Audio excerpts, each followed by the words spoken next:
The Philadelphia Eagles lose their ninth game in a row. Excuse me, I read that wrong. The Philadelphia Eagles won their ninth game in a row, but you wouldn't know it if you asked many fans right now. The passing game struggled, while the run game continued chugging along, with the defense again not allowing a team to score more than 20 points since the bye week. Welcome to the Philly Film Room Podcast. I'm Nick Waters, and before we get into today's review podcast, let's just take a second and remember to breathe and relax. Breathe in, breathe out. Things will be okay. Was Sunday a tough game? Yes. We expected this team to come out and put on a dominating performance against a team where they were 14-point favorites against. But that didn't happen, and sometimes that happens in the NFL. We talked about it in the preview podcast. These are professional players. These are the 1% of the 1% that they are going against. So sometimes you don't play your best game. And some of those issues are self-inflicted. And does that mean that one game is who these players are for the rest of the season or for their careers? No, it's just one game and a sample size. And can the Eagles, I know what everyone's thinking, can the Eagles win a Super Bowl when Jalen Hurts is throwing for 108 yards against a team like the Carolina Panthers? Well, we'll talk and do a little history lesson, and we'll talk about this game in specific to see what happened and what they need to do to rebound. But having said that, let's jump into this review, and we're going to start with the offense. And let's start with some of the positives before we get to the negatives. Overall, I really enjoyed what I saw from the run game. Whether it was their game plan or their execution, all of it together I thought was really, really good. I love their game plan. What they were doing in the run game was using a lot of gap scheme runs to pull multiple offensive linemen, and the linebackers, the nickels, and the safeties had a hard time fitting into the run. The Eagles used formations to get the rotation of the defense that they wanted, and then they would use motion to force the nickel into the run fit. Rookie Chow Smith-Wade was lost in run fits all day. There was even a play where linebacker Josie Jewell was having to direct him where to go. He ended up getting pulled on early downs in favor of a backup safety as the game went on, and it's not like that backup safety was a guy that really had played a whole lot during the season. So the Eagles came out and they saw how the Panthers were adjusting with motion because they're using motion a lot in the run game. And if they weren't using motion, a lot of times they were using formations to get the guys into the run fits that they wanted, right? So they were targeting very specific players, and then they were running schemes that would stress those players. It wasn't just Chow Smith-Wade. It was also their safeties that they would try and get into the run fit, especially their weak safeties, because the Panthers primarily are a weak rotation safety team, right? So they were trying to get their safety into the run fit, and then they would use pulling offensive linemen to further stress his run fit and his pass responsibility. So I thought the Eagles did a great job of game planning these runs to get their backs space to run and to force and stress the linebackers, nickels, and safeties of the Carolina Panthers. I also really liked the play design for the touchdown to Devontae Smith. It was a formation where you had three receivers on one side, you had a tight end on the backside, and the Panthers, they run their defense very similar to how Fangio runs his defense. Against those formations, he doesn't, when they're playing man coverage, the Panthers don't travel their corners over and put all three corners on one side of the field. What happens is you get a safety matched up in man coverage against the number 3 receiver. And in this case, the Eagles knew the matchup that they were going to get. It was a safety, and they went after that safety, and Devontae Smith got a touchdown. It was a beautiful play, a beautiful route by Devontae. It was great timing and location on the throw by Jalen Hurts as well. I know some people online, when I had posted this clip on Twitter, were saying and asking, why didn't Jalen take the easier throw to A.J. Brown? In my mind, I think they got the matchup that they wanted in man coverage. I don't even think he was reading everyone else. He knew the guy he wanted to go to, and that's what happens in man coverage. You know the matchup that you want. Sometimes you're going to target that guy. So either way, there were multiple options available, and he ended up scoring a touchdown. The Eagles ended up scoring a touchdown either way. Now, having said that, overall, in regards to their play designs, I thought the play designs were actually pretty good. I know there's a lot of talk and hating going on this week, but I think this is really just one of those things where oftentimes we are so results oriented. We don't really care about the process, right? We didn't care in 2022 because I keep hearing this. The Eagles need to go back to what they were doing in 2022. We didn't care when Jalen Hurts threw a touchdown to A.J. Brown in double coverage when Devontae Smith was running wide open on a dig, right? We didn't care when Jalen Hurts threw a touchdown to A.J. Brown in the Super Bowl when there was 2 guys on him. And again, Devontae Smith was running a crossing route, right? We just care about the results over the process. But that's not how people become great. That's not how teams become great, where they only focus on the results. The process at the end of the day is more important. Like Bill Walsh said, the points take care of itself. The score takes care of itself, right? So it's the process that's more important. Overall, I thought a lot of the play designs were good. And these were play designs that the Eagles have run for big gains earlier in the season. Sometimes it just doesn't work out in certain games. Not every play is going to work every single time. There's not a single play in the world where that happens. These are professionals being paid on the other side of the ball as well. Sometimes they make good plays. But let's talk about some of the things that they did. There was a lot of talk this week of the offense being very static, where there was no motion. There's very few condensed sets or stacks and bunches or play action, right? And just looking at pass plays, this definitely was not true. When you look at the run game, motion was heavily involved in the run game, but we're going to focus on their passing plays. Looking at 29 dropbacks from Jalen Hurts, and this is plays including penalties as well. There was 13 plays with no motion, condensed sets, stacks or bunches, or play action, right? So those 4 elements, there's 13 plays where none of those 4 elements were involved. 3 of those plays were RPOs. One of them was a quarterback bash play where Jalen ended up pulling the ball to throw hot, and this was a play that it was a right decision to make. What ended up happening is the Panthers had a good play call on for what play the Eagles were running. The Eagles came out and run this play actually multiple times in the game, and they had good results in other times. But this one time, they got caught against the Panthers with a good play. They blitzed the nickel from the slot, and they also it's an option play. So one of the options was give the ball to Saquon or Jalen would keep the ball. Because they were running a blitz, both options would have been taken care of. Both options would have been covered by the defense. Jalen saw the blitz, and he wanted to throw hot to Devontae Smith. But as that defender was blitzing, he realized what Jalen was doing. He started making his way back into the throwing window of the hot throw that Jalen was trying to take. If Cooper DeJean made that play, we'd be talking about how great of a player this is, how the Eagles are so smart for taking Cooper DeJean in the second round.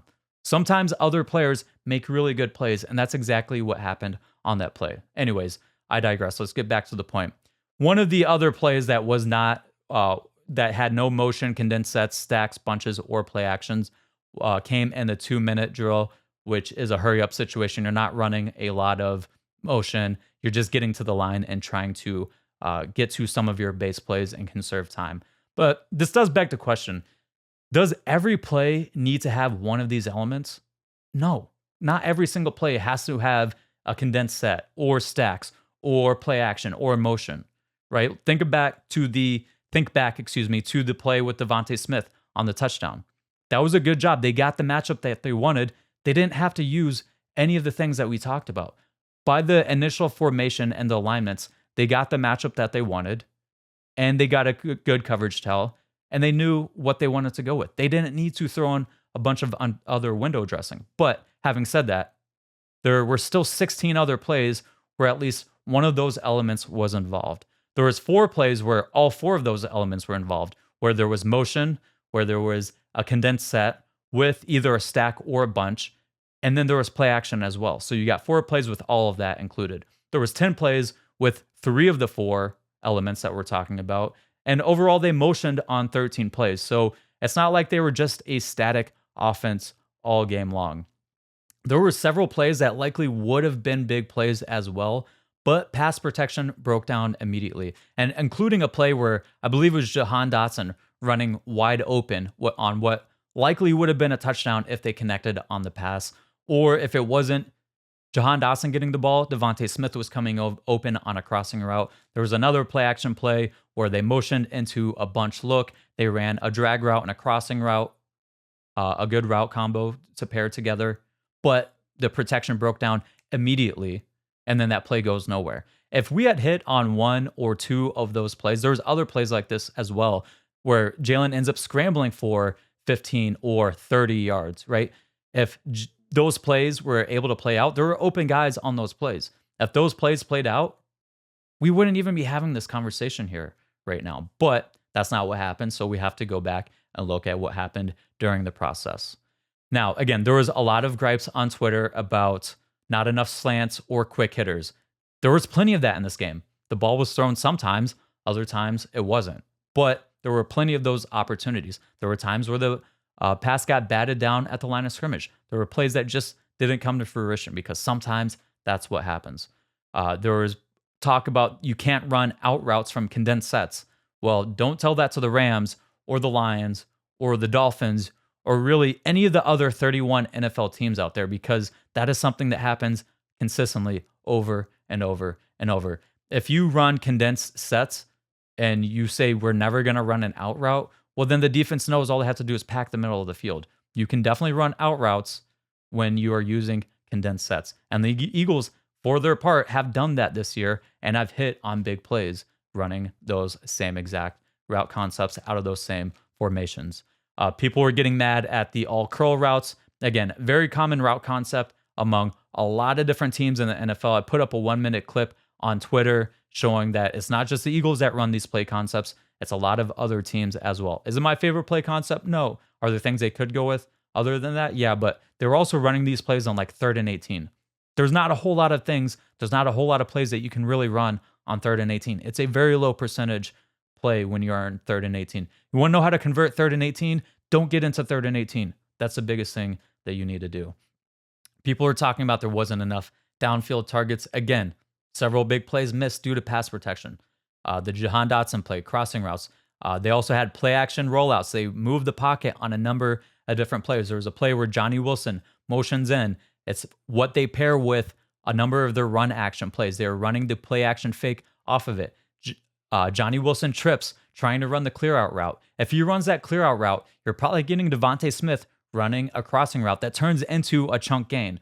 But because that that clear out route never took place, we couldn't get enough space for Devontae Smith to come open on the crossing route. But we saw Grant Calcaterra come open for an easy completion in the flat. So the play still works. It would have been probably an explosive gain if Johnny Wilson didn't trip.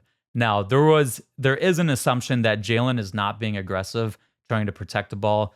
I really don't think that is the case. I think that sometimes you play certain matchups like we talked about coming into the game. The Carolina Panthers played the most off coverage of any team in the NFL. Well, what happens then, and like we talked about in the preview podcast, you're going to get a lot of curl routes, you're going to get a lot of out routes, you're going to get a lot of comeback routes. They're trying to take away the deep pass, right? So are you going to sit there and trying to jam a deep pass down their throat when they want to take it away? You got to pick and choose your shots. And there were guys that were coming open like we talked about, but the plays broke down for whatever reason. Now, talking about Jalen not being aggressive, not pushing the ball down the field like he did in previous years, it's just funny how all of this always comes full circle. Last year, we threw the ball deep too much. We were looking for too many explosive plays. Now this year, we're not looking for it enough. It's just one of those things. When we lose, it seems like everything is the issue, when it's really just a couple things here and there. And again, we didn't even lose. And games where we didn't perform to expectations. Sometimes it's just little things here and there that don't lead to the outcomes. And if they ran back those same plays, the same exact game in another timeline, you probably get a lot of these plays that connect. If we play this Panthers team again, I bet you we would connect on a lot of these plays. It just didn't happen in this game. But having said that, Jalen's 4 highest average depth of throw games have come since the bye week. And he's only had 1 interception in those games. 2 of the bottom 4 average depth of throw games have come in weeks 2 and 3. He had 2 interceptions in those games. Again, the Panthers played a lot of off coverage. We look back to previous games. The Rams, they're also a team that tries to limit explosive plays by playing a lot of too high coverages. They play a lot of off coverage. Sometimes there are teams that they just want to take away some of those types of throws and some of those types of plays. You think back to the Cleveland Browns game. They're a team that dominates a lot in single high coverage. What do you get then? You get, they would press a lot. So then you get A.J. Brown running go routes, right? You think coming up, we got the Steelers. They lead the league in single high coverage. I think this could be a game where we're going to see some more aggressive throws downfield. What I would have liked to see to pair with some of their out routes that they were running is I would like to see an out and up that probably could have helped loosen up some of the coverage. They were pretty tight throughout the game, but I think that could have helped loosen up some of the coverage. If just one time, even if the play didn't work out, you're running out and up, well, that makes them think about that. In the back of their mind, they have to remember, hey, this guy might be running a double move that can help get them to play less aggressively on some of those curls and some of those deep out routes that they were running. But again, when the Eagles don't perform to expectation, the go-to thing and what people do is we just tend to blame everything, when usually it's just a couple things here and there. This reminds me back to early in the season when the Eagles defense wasn't playing up to the standard that they're playing to now with a new coordinator. Keep in mind, we were talking about how the Eagles can't use 4-down fronts or wide nines. You can't run an over front in the NFL because the Eagles got gashed one time. No, the answer isn't saying, oh, we can only run 5-down fronts. No, the answer is fixing the little things that cause those plays not to work, not just throw everything in the trash and start over. And guess what? That doesn't happen in the NFL. You can't just throw your offense in the trash in week 14 and start over. A lot of the things that people are wanting this Eagles offense to do, they are trying to do. Go and watch this game plan. Chart all the plays. Look at all the things that they were doing in this game. Go back to the Seattle Seahawks game of last year and tell me that this is the same offense, that they're doing, that they're static, that they're just staying in one position, running the same plays over and over again.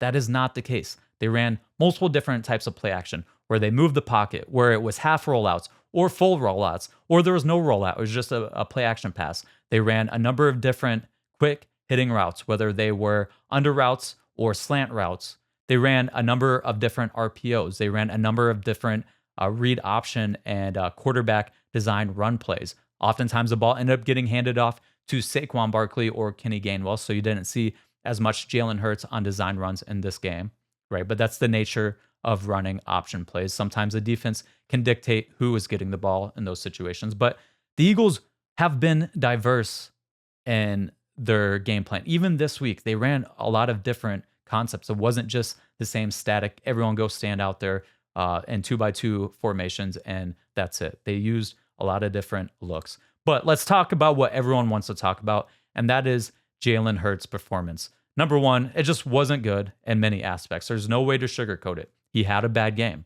Bad games are going to happen. So what were the biggest issues for him in this game? In my mind, it really just came down to him being hesitant to throw it. It's not like he was inaccurate and just missing wide open guys on passes, right? It was just him not taking throws that were there to be made. Now, why didn't he take those throws? I don't know. There are some plays where I think you could sit there and try to rationalize it, but at the end of the day, I don't know why he didn't take some of the throws. Let's talk about some of the plays, though. The one that is making its rounds around Twitter is the first pass of the game. Keep in mind, it was the first pass of the game. It was 1st and 18, right? So the Eagles want to make sure that they're not getting behind in the sticks, right? And they're running a 3-level flood concept. Everyone saw A.J. Brown wide open against J.C. Horn. After the game, Jalen said that route to A.J. is an alert. So what is an alert? An alert is usually a route that you are only looking to throw based on a pre-snap look. It's not a route that's really in the progression, right? So if it is truly an alert and what they were doing there, some teams can coach that up different. They might want to read it 1, 2, 3, or it might just be an alert. Okay, you get press man coverage. We want to take that throw. And Fran Duffy had a good callback earlier this week. He said he showed a play where Jalen took that throw against the Jacksonville Jaguars on the same exact route concept, right? So it might be an alert. Some teams might treat it as an alert. Some teams might treat it as a progression read.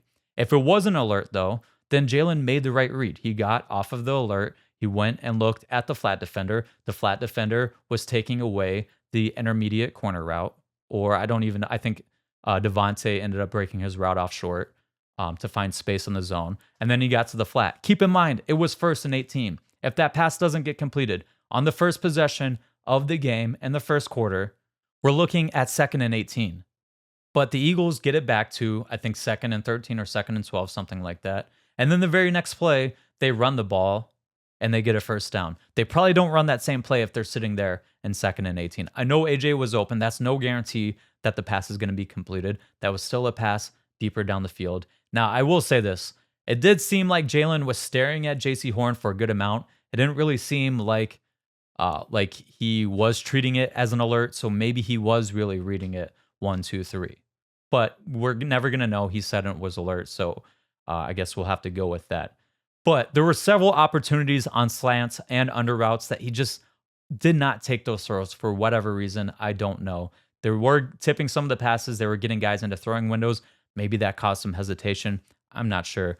But he didn't pull the trigger quickly or at all on a number of out routes or curl routes, right? And a lot of those routes are timing routes where your footwork has to be matched up with the route. And I think that is something that Jalen does struggle with. Not saying he never does that stuff, but it's just consistently executing and playing on time, right? I think that's one of the bigger issues and gripes with his game. So hopefully those are things he can continue to work on, but that is going to be a process. It doesn't just flip overnight.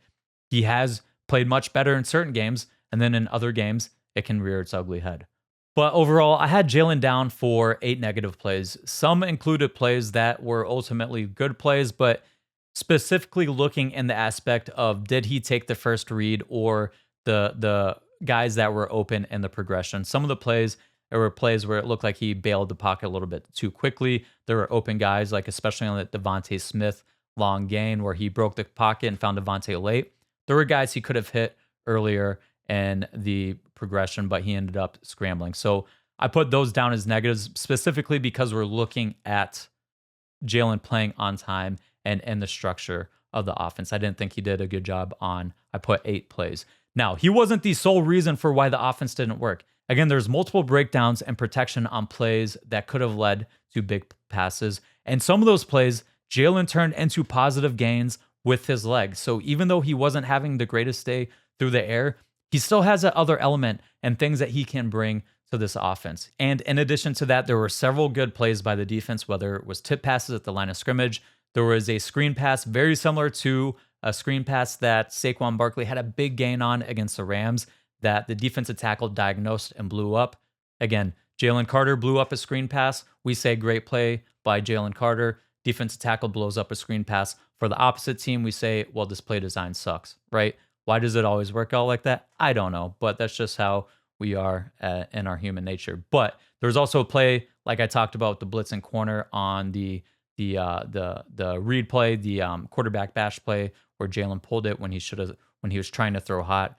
And there was also a play with AJ slipping on an RPO. It forced Jalen to hold on to the ball. It was a correct read by Jalen, right? They didn't have the numbers they needed in the run game. It was one-on-one on the outside. AJ Brown on a slant route, he slips. Jalen has to hold the ball and ends up as an ineligible man downfield penalty. And finally, there was a couple 3rd and 13 plus plays that have a very low percentage of converting anyways. I'm not going to hold that against a quarterback too much. Ultimately, I had Jalen down for 11 good plays. It's not like he didn't do anything good in this game. It's just the consistency wasn't there. We want to see that consistency improve in the next game. And again, if he had hit on 1 or 2 of those plays where the protection didn't break down and he didn't have to take a sack or turn those blown protections into yards on the ground, we wouldn't be having this conversation. Now, the conversation has moved on to what's wrong with Jalen and can they win a Super Bowl with Hurts as the quarterback? Number one, yes, they can win a Super Bowl with Jalen Hurts as a quarterback. If Trent Dilfer has won a Super Bowl and Brad Johnson has won a Super Bowl, so can Jalen Hurts. We got to remember, this is a team game. Go back to the year that Peyton Manning won his 2nd Super Bowl. They won that Super Bowl in spite of Peyton Manning. And Jalen is playing at a higher level than he was playing at that moment. Go back to Russell Wilson in 2013. I've made the Russell Wilson comparison with Jalen Hurts on many different occasions. There's a lot of overlap in their games and their play styles. In 2013, Russell Wilson and the Seahawks went and dominated the Denver Broncos in the Super Bowl in a game where the Broncos had one of the best and highest scoring offenses ever, right? But Russell Wilson that season had 7 games below 200 yards. He had 5 below 150 yards, and he had 2 games at 108 yards passing or less. Jalen had 108 passing yards against the Carolina Panthers in this game. And one of those games where he threw for less than 108 yards came in the playoffs. So can this team win in the playoffs with Jalen Hurts at quarterback? The answer is absolutely yes. Go back to Ben Roethlisberger's stats and the 2005 season and what they did. What do all of those teams have in common? They were all top 4 run offenses. They also had really good defenses and just good teams overall. That is a formula for winning a Super Bowl. The Eagles have a good formula for winning a Super Bowl. And I would say Jalen Hurts is playing better than both Russell Wilson and Ben Roethlisberger did at their respective points and their careers at that point in time. Now, let's look at Jalen. What is wrong with him?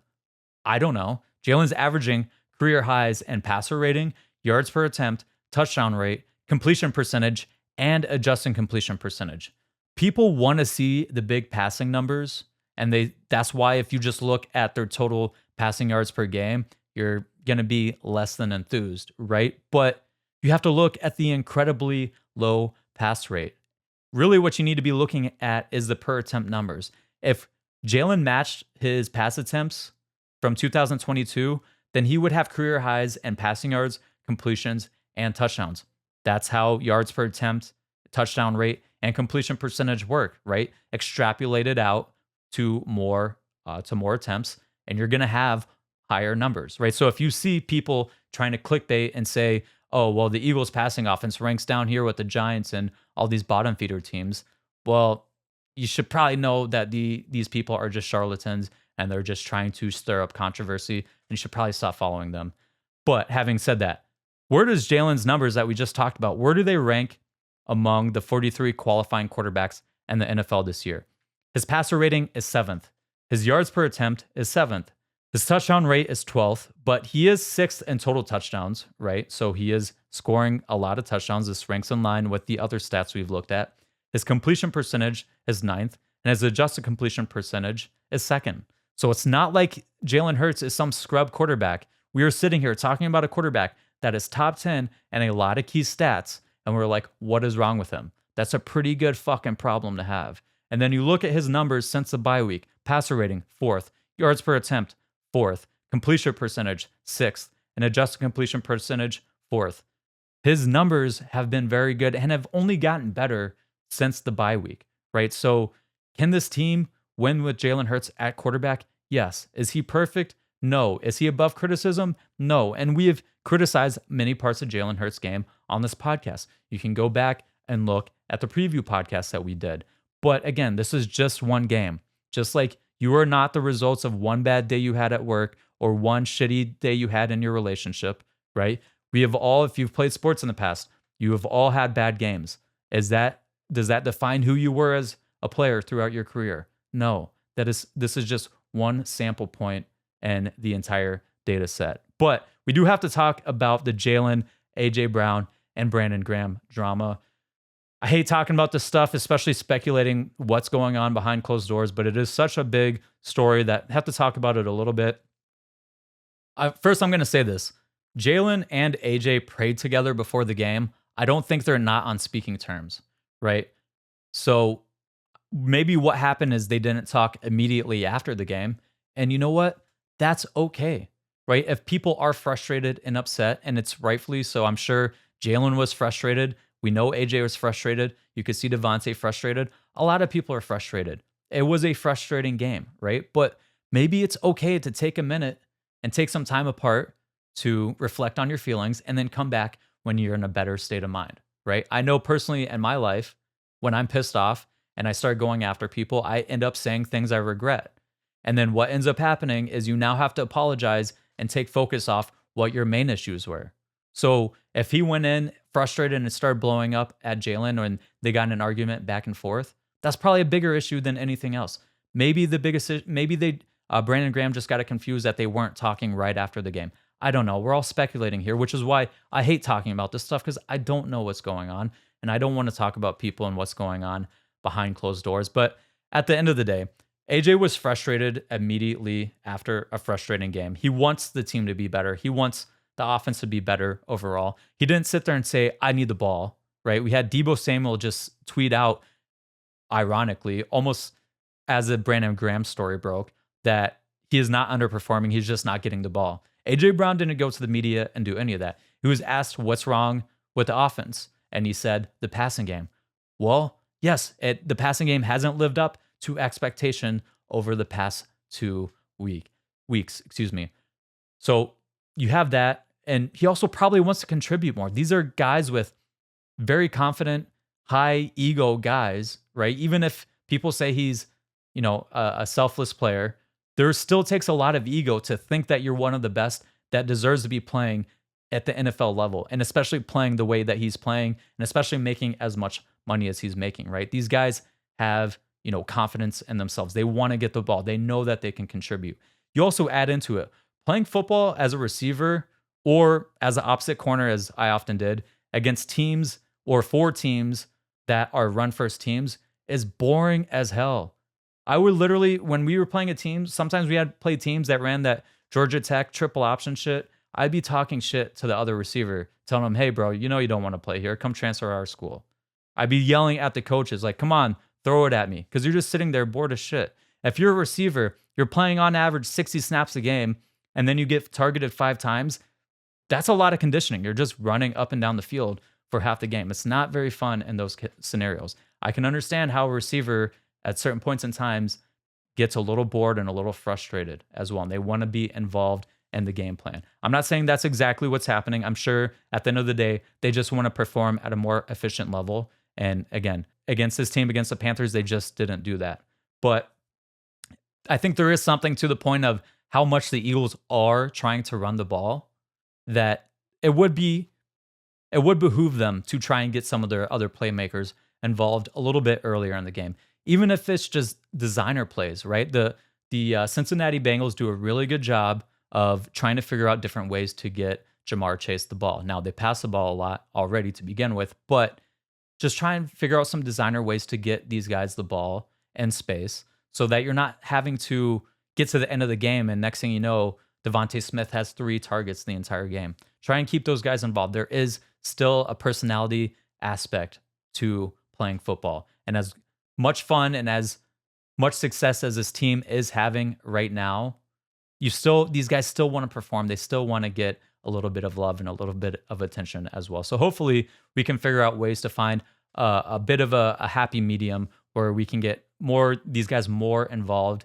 take more ownership in the team, right? And then we can have a little bit more kumbaya going on. But having said that, that was enough about going on with the offense.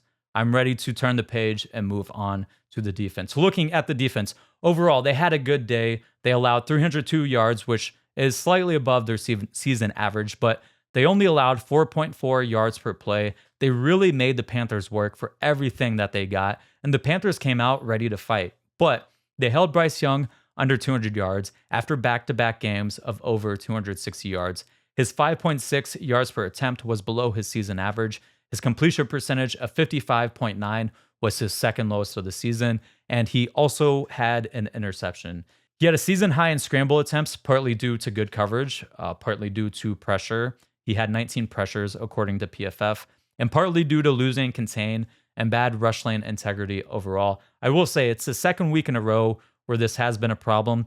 Last week with Lamar Jackson, you do expect that to some degree, and we noted in the preview podcast, Bryce Young does a good job finding space in the pocket, of scrambling around. That's probably one of the better aspects of his game. But I do think that's something that they can continue to improve upon with this defense. Looking at the ground game, Chuba Hubbard had 92 rushing yards, but he did need 26 attempts to get there. His 3.5 yards per attempt was his third lowest of the season. And for his part, Hubbard ran well. He really eked out every yard that he could get. Right? It wasn't like he was getting a bunch of explosive gains. I think he only had one explosive run, which is runs of 10 plus yards or more, right? Only one of those. And I think that happened on the first drive of the game or maybe the second drive of the game. But it really came down to his vision, his footwork, and he ran tough. He had good contact balance. The Eagles defense kept him in a phone booth all game. They didn't give him a ton of space to work. He really just created every yard that he could get. And he had 10 missed tackles forced overall in the game. Coverage-wise, we saw the return of predominantly matched cover 3 versus spot drop cover 3. They also ran variations of cover 1, including cover 1 hole. They ran cover 1 where they would send 5 pass rushers, which did result in Zach Bond's sack. But if I have to be honest, that's my least favorite way of running cover 1, mainly being because when you take that extra player that is not playing in man coverage He was usually patrolling the short or intermediate part of the field, and you now blitz him. It makes life so much harder for all of the guys that are playing man coverage. You don't have a low inside help defender to funnel your receiver into. You're really kind of left on your own at that point in time. You do have deep safety help over the middle, but you just are more susceptible to quick hitters. And the Eagles got caught on some of those plays early in the game and really throughout the game. And especially when they're using, they did use this coverage a lot on the last drive. There was also a play earlier in the game on 3rd and 8 where they ran this coverage and they were able to get Thielen on a slant against Cooper DeJean. Again, if he had inside help, I feel like he would have done a little bit better job on that coverage. What I really liked was their creeper variation of running cover 1. This was a play where they would blitz the linebacker through the A gap. It was Nakobe Dean who was blitzing through the A gap because Zach Bond would rotate to the edge. And what this would do was force the running back to stay into block. And then they would drop both edge rushers into coverage. So now you got 6 guys trying to block 4 pass rushers. And then you have really 2 low hole defenders where you can help funnel routes into. And what this does is that really packs the middle of the field and forces the quarterback to have to throw the ball outside and oftentimes outside and down the field outside of the numbers. And we talked about it coming into this game. Bryce Young, when forced to throw outside of the numbers, is just not very good, especially down the field. He doesn't have the greatest arm in the world. You saw multiple plays in this game where he had to throw the ball up and they were just ducks hanging up in the air. CJ got an interception on an errant pass like that. And that's actually exactly how CJ got his interception, was on this play. They packed the middle of the field on 3rd and short. They took away all the short options and they tried to throw it to Adam Thielen on a slot fade. CJ, knowing that they had been going at Adam Thielen early in the game, was able to get out of the middle of the field and go and get an interception outside of the numbers. A very impressive play by him. For the day, Bryce Young throwing 20 plus yards down the field and outside of the numbers. He was 2 for 6 with the 1 interception and another turnover-worthy throw. But they also used variations of their split field coverages, whether that was cover 4, cover 6, cover 8. Most importantly is they did a good job communicating throughout the day. We saw guys active when they were speaking and communicating with each other, just pointing all over the field. This was huge with Reed Blankenship out of the game. He was one of their biggest communicators on the field. And with CJ hurt at points in this game as well, you were down to 2 backup safeties. And there was excellent reps where you saw DeJean and Tristan McCollum stepping in, directing traffic, especially with Maddox at safety. There was a couple plays where they were both talking to Maddox and making sure he understood and knew the assignment. It was really awesome to see how much, and we've talked about it, but to see how much Cooper DeJean is able to communicate with everyone else. It's just nonstop that you see this guy pointing things out and communicating with the guys around him. That is a big reason why he has been able to step in and play so well from day one. He just understands not only his role, but how his role fits in with the rest of the defense, because he is tuned in with what needs to be done based on formation, based on alignment, based on motion. He's understanding how opposing offenses are wanting to attack whatever defense they're presenting out there on the field. Overall, they did a great job for the most part, leveraging and passing off routes. Their coverage was also matching up with the pass rush on the front end. And what I mean by that, go back and look at the Zach Bond sack. The initial coverage to the front side was good. And then when Bryce Young went to look to the backside, Slay had blanketed and really ran the curl route for the receiver on the backside. That forced Bryce Young to have to hold on to the ball long enough for the pass rush to get there. Then you look at earlier in the game, actually, the CJ Gardner-Johnson big hit where Jalen Carter ended up bull rushing the guard into Bryce Young. Bryce can't fully step into the throw. When you look at the pass on the tight view, you can see it's a bit of a wobbly pass. And that gave time for CJ to get into position to make a huge hit at the catch point. It was really a bang-bang play. He still could have made a play on the ball if Bryce Young was able to zip that pass into his receiver, but it probably wouldn't have been that same hit, right? It probably would have been CJ trying to either poke the ball out or just being a bit late from making the hit that we all saw on film. There was a couple breakdowns in coverage. There was a play between Tristan McCollum and Zach Bond on a stick nod. It was probably a play that I would put on Bond. Reason being, they were in quarters coverage. when you are in quarters coverage, the safety is responsible for taking number 2 deep. But if number 2 declares that they're going to be running a route underneath, then the safety is immediately going to get eyes to either the number 1 receiver, or he's going to look to leverage a route across the field, right? So if he sees someone breaking off a route underneath, he's immediately taking his eyes off of that player. So when you see plays like an out and up or stick nod, like we saw from the Panthers, oftentimes what the flat defender should be doing is latching on. Anything, once that player breaks the route off short, that's now your player. So I think that's how they would probably coach that up with Zach Bond in the future. But I'm not in the room. I don't know how they're going to specifically try and get that cleaned up in the future. There's also a play between where CJ gave up a touchdown.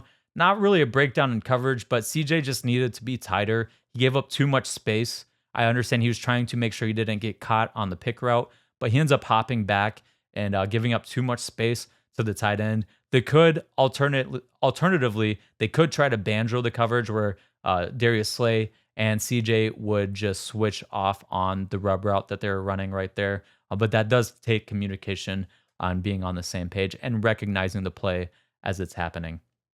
Looking at some individual players, Darius Slay had a up and down game, but he made a lot of plays in the game, especially down the stretch. Now, he almost gave up a touchdown to tie the game, so that was obviously a play that we'd be talking about this very differently if he ended up giving up that play, but he made several other good plays in that game, including blanketing the wide receiver that forced Bryce Young to hold onto the ball that ended up in the Zach Bond sack. There was a 3rd and 13 play earlier in the game where he actually ended up giving up a catch, but it was a great break. He broke on the route before the receiver did, and he was all over Adam Thielen, but it was just a great placed ball. Good play by the offense, but a really good break by Darius Slay. He also had a pass breakup on 4th down in the 4th quarter. He also had what likely would have been an interception on the first play of the last drive. If Bryce Young threw an accurate pass, he ends up throwing it into the dirt, so Slay can't even try and get a pass breakup or tip the ball to one of his teammates. He also had a pass breakup on a slant to Xavier Legette on the final drive. He also stayed in phase on a fade route from Legette down the sideline on a pass that if Bryce Young had thrown it more accurately, probably is getting picked off by CJ. He also had the game-winning pass breakup, and then earlier in the game, he had a beautiful crack replace to stuff a running back for no gain, right? Overall, he is having a really, really good season. He is 12th in yards per target allowed among 132 qualifying cornerbacks, and he's 9th in forced and completion rate. So Darius Slay, people keep trying to kick him out, but he is having a really good season. And it's like we talked about this in the offseason. It's the shiny new object syndrome. We're always looking for the next best thing when really you have good players sitting there right in front of you. But moving on to some of the other players, Nolan Smith, he had a really tough matchup coming into this game. Taylor Moton was 3rd lowest in pressure rate allowed among offensive tackles. Nolan Smith ended up having 3 pressures overall in this game, or getting credited with 3 pressures according to PFF. He had 1 against the tight end, but 2 against Moton. He had 1 bull rush in the end zone that really collapsed the pocket on Bryce Young and forced Bryce Young to step up. He had another pressure against him where he had a stab and dip move. He threw his long arm out there and then dipped under the punch of Taylor Moton. I wouldn't call it a ghost technique because it came after the stab, after he had already made contact. But there was a few more plays that didn't count as pressures. But overall, I thought he made a bigger impact in the game than really what the box score gave him credit for. When we talk about that Zach Bond sack, Nolan Smith was coming around the edge. He probably wouldn't have gotten a sack unless Bryce Young wound up in his throwing motion, but he was reaching, right? When you hear coaches will talk about when they're going through their individual drills with their players, you'll hear them say run, run, reach. When you get to the top of your rush, run, run, reach. You want to make sure you're reaching out, trying to swipe that ball away and try and get a fumble. If Bryce Young wound up to throw the ball, Nolan Smith would have been there to swat the ball away. But either way, he forced Bryce Young to step up in the pocket into Zach Bond, who was collapsing the pocket from the interior. There was a number of other plays. He had a couple push-pull moves against Moton as well, where I thought it was those were wins on his end. Overall, it's really nice seeing his pass rush game round into shape. It was a little rocky to start the beginning of his career, and he still needs to develop consistency to be considered in one of those top tier pass rushers. But you see the progress being made. It gives the Eagles and the fans a lot of hope for his development for the future. Sticking along the defensive line, Jalen Carter was credited with 5 pressures. He had 3 quarterback hits. Right now, he's winning with a lot of raw strength and power. I think his technique can definitely be refined. His hands get very wide and it often allows offensive linemen to get into his chest. Again, this is stuff we've talked about throughout the offseason on different platforms as well. This often slows him down, and he could do a little bit better job of transitioning to his finishing moves quicker and more consistently as well. And what I mean by that is when he hits a club, follow it up with a swim move to clear the offensive lineman's hands off of you, or hit him with a rip. There's often times where he throws a club move and then his opposite hand is just kind of sitting there, not really doing anything, or he gets stuck and tries to club back the other way.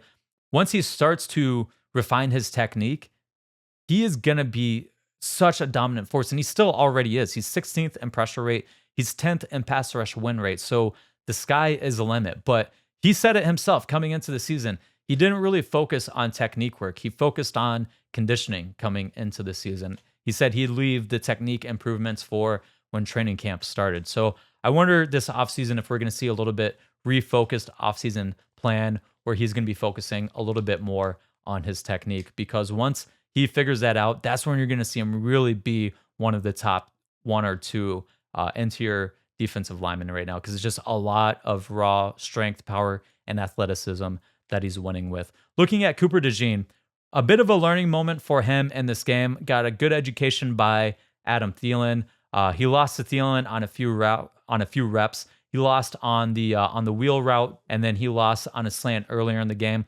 There was one play that really wasn't on Cooper DeJean, although initially it looked like it was. It looked like they were playing cover 6 and they were using their tricks adjustment to trips. Really, he did not have inside responsibility on that play. He just ended up following Thielen inside. But that was just a good play call against the coverage that the Eagles had on the field. He did lose his leverage on a corner blitz a couple of times throughout the game. They were running these corner blitzes as a changeup throughout the game. Sometimes it ended up working out well. Like, unfortunately, what ended up happening on one of the plays is Jonathan Brooks, instead of cutting the run up back inside, he cut outside. He ends up tearing his ACL on the play. But I think the Panthers realized that there was an opportunity. They had kind of sealed Cooper DeJean out on that play, and they came back to it later in the game with Chuba Hubbard running it. Adam Thielen sealed him out of the gap, and it allowed an opportunity for them to gain some yards on the ground. But he still made a number of plays in the run game and in the pass game. It wasn't a horrible game by him overall, but it was a great game for him to get some learning experience, right? There were going to be times where we started seeing these guys get beat a little bit, and we saw that happen with DeJean in this game. But still, overall, he had great communication. It's just so fun watching and seeing him, how animated he is on the field, just pointing out different motions, sometimes even pre-pointing out the motions that are about to come over, just by formation recognition and understanding what the opposing team really likes to do. Looking at our final player that we're going to look at is Tristan McCollum stepping into the starting role, but I thought he played well overall. He had a couple missed tackles, but one of the plays that he missed a tackle on, overall, I thought it was a great play by him. He ends up flying down from the deep half as a secondary support in the run game, and really, he was forcing the run back inside to 6 pursuing defenders. So I'm not going to put that one too much on him. You'll see coaches that don't really emphasize a whole lot breaking down, especially in certain situations. They really would rather have you come in and fly down as quick as possible and just make that runner either stop their feet or cut back in to the pursuing defense. That's what ended up happening there. Now, do they mark him down as a negative for that play on their grade sheets? Only the coaches can tell you that. But there was but he ended up forcing that run back inside. But there was another missed tackle where he just straight up missed Chuba Hubbard. Now, Chuba had 10 missed tackles forced overall in the day. So, he was making everyone miss, and he's a good little running back. There was also another play where he unnecessarily engaged with a crack block. The play and the hole was there for him to make. If he had just shot the gap, he would have gotten the tackle. and he did lose to Adam Thielen on fourth down and man coverage. I will say that is tough for anyone to cover. There was a ton of space between him and Thielen. Again, this was a play where they were blitzing, so he had no low and inside help as well. That just makes everything harder. You aren't able to play to your outside leverage and take away the corner route that Thielen ran on fourth down late in the game. But overall, I thought he looked good. I thought he looked good as a post safety. He put himself in position to make plays on the football multiple times. He didn't just bail into oblivion. Oftentimes you see young players when they're the post safety, they don't want to get beat deep. So they just start backpedaling and backpedaling and backpedaling when they don't need to. A good example of this is there was a play on the final final drive of the game. We talked about it with Darius Slay already, gave him props for that. But there was also a good play by Tristan McCollum to put himself in position to make a play in case Darius Slay ends up tipping that pass. He did a good job of reading Bryce Young's drop, understanding he was trying to throw a quick pass and adjusting his drop.